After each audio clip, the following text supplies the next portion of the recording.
UP की राजनीति में आएगा भूचाल। सीएम योगी ने बनाया ऐसा तगड़ा प्लान। अयोध्या में घिरेगी समाजवादी पार्टी। अखिलेश करेंगे त्राहिमाम त्राहिमाम। उत्तर प्रदेश में एक बार फिर से सियासी रण होने को तैयार है, क्योंकि 10 विधानसभा सीटों पर उपचुनाव होने हैं, जिसके लिए मुख्यमंत्री योगी आदित्यनाथ चुनावी बिसात बिछा चुके हैं।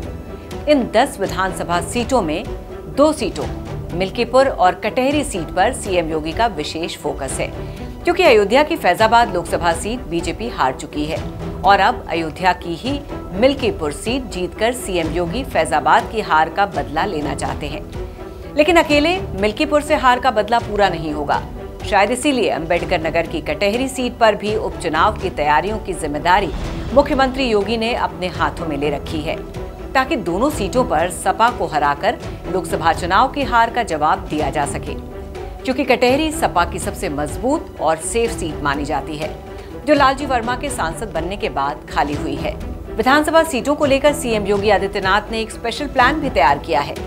इस प्लान के तहत विपक्ष के जातिवादी राजनीति को बीजेपी राष्ट्रवादी राजनीति से तोड़ेगी।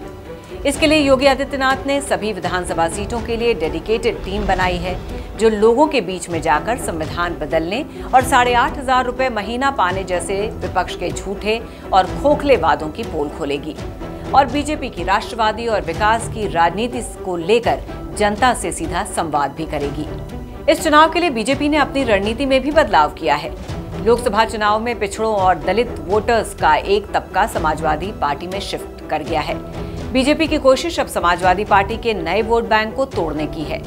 इसीलिए उपचुनाव के लिए नई तरह की रणनीति बनाई गई है, क्योंकि अब चुनाव नया है, चुनौती नई है।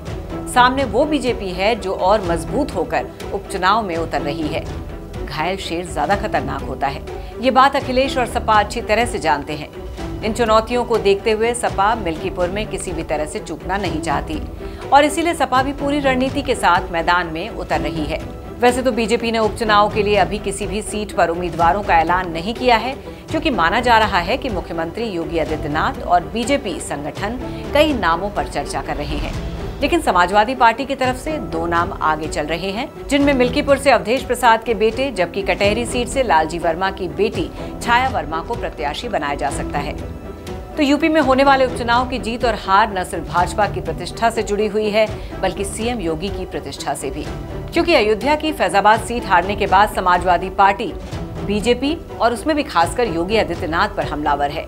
विपक्ष किसी भी मौके पर योगी को राम राम कहकर या अयोध्या का जिक्र छेड़कर ताना मारना नहीं भूलती। इतना ही नहीं, अखिलेश यादव बीजेपी को चिढ़ाने के लिए फैजाबाद से सांसद अवधेश प्रसाद को साथ लिए फिरते हैं। इसलिए योगी आदित्यनाथ हर हाल में मिल्कीपुर का उपचुनाव जीतना चाहते हैं। बात करें अगर मिल्कीपुर और कटहरी विधानसभा के जातिगत समीकरण की, तो मिल्कीपुर में लगभग 65,000 ब्राह्मण, 55,000 पासी, 22,000 कोरी, 15,000 हरिजन, 25,000 क्षत्रिय, 23,000 मुस्लिम, 20,000 चौरसिया, 17,000 बनिया और 55,000 यादव मतदाता हैं। सुरक्षित सीट होने के कारण सभी पार्टियों के प्रत्याशी दलित बिरादरी से होंगे। इस बार बसपा और चंद्रशेखर रावण भी अपने प्रत्याशी उतारेंगे। वहीं कटहरी विधानसभा सीट पर 18 लाख से ज्यादा मतदाता हैं, 4 लाख दलित और 3.5 लाख से ज्यादा मुस्लिम हैं। 1.78 लाख कुर्मी, 1.70 लाख यादव हैं, 1.35 लाख ब्राह्मण और 1 लाख ठाकुर मतदाता हैं। तो मिल्कीपुर और कटहरी के जाति समीकरण को देखते हुए ये चुनाव दिलचस्प होने वाला है। वहीं कटहरी विधानसभा सीट पर बीजेपी अब तक सिर्फ एक बार साल 1991 में जीती है, तब अनिल कुमार तिवारी ने जीत हासिल की थी। इसके बाद से लगातार बसपा और सपा का कब्जा रहा है। 2017 में बसपा के टिकट पर जीतने वाले लालजी वर्मा ने 2022 चुनाव के पहले सपा का दामन थाम लिया था। अब ये देखना काफी रोमांचक होगा कि उपचुनाव में अखिलेश यादव पूरे कुनबे के साथ मिलकर सीएम योगी आदित्यनाथ और उनकी रणनीतियों का मुकाबला कर पाएंगे या नहीं।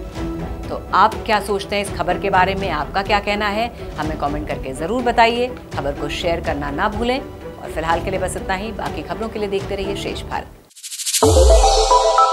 श्रेष्ठ भारत पर खबरों से जुड़े रहने के लिए चैनल को सब्सक्राइब और लाइक करें, बेल आइकन दबाएं और देखते रहें श्रेष्ठ भारत।